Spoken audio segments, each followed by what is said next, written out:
ازيكم عاملين ايه؟ النهارده هعمل معاكم فرخه مشويه في الفرن، طعمها حلو جدا زي ما انتوا شايفين كده، شكلها يفتح النفس وطعمها حلو جدا. عاوزه اوريكم صدر الفرخه مستوي حتى لغايه العظم، ما فيهاش دم، لان كلكم بتقلقوا تعملوا فراخ مشويه بيكون الصدر مش مستوي. دي الصدر مستوي وكلها مستويه وطعمها حلو.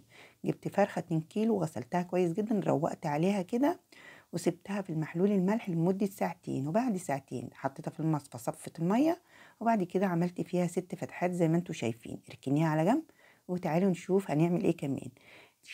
شغلنا البوتاجاز وجبت حلة ونزلت معلقة كبيرة من الزبدة ومعلقة كبيرة من الثوم الفريش المفروم ومعلقة كبيرة من الصويا صوص ومعلقة صغيرة من الفلفل الأسود ومعلقة صغيرة من البابريكا ومعلقة صغيرة من الملح ومعلقتين من عصير الليمون. وعندي كمان روزماري فريش هاخد منه كام عود كده، وعندنا كمان زعتر فريش هاخد برضو منه كام عود كده، وكمان بشرة ليمونة. ونبتدي نشغل البوتاجاز على درجة حرارة متوسطة ونبتدي نقلب لمدة 3 دقايق. انا هنا وانا بقلب افتكرت ان انا ما حطيتش معلقة عسل ابيض، فانتي اوعي تنسيها، انا كنت هنساها.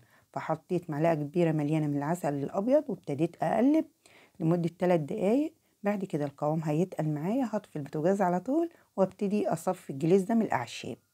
بعد كده هنجيب الفرخة بتاعتنا ونحطها على شبكة، وتحت الشبكة صينية، ونبتدي بقى ندهن الفرخة القمر دي من جميع الجهات. لازم تدهنيها من جميع الجهات، ما تخليش حتة ما تدهنهاش. بعد كده بعد ما بتدهنيها دخليها فرن ساخن على درجة حرارة 220 لمدة 50 دقيقة.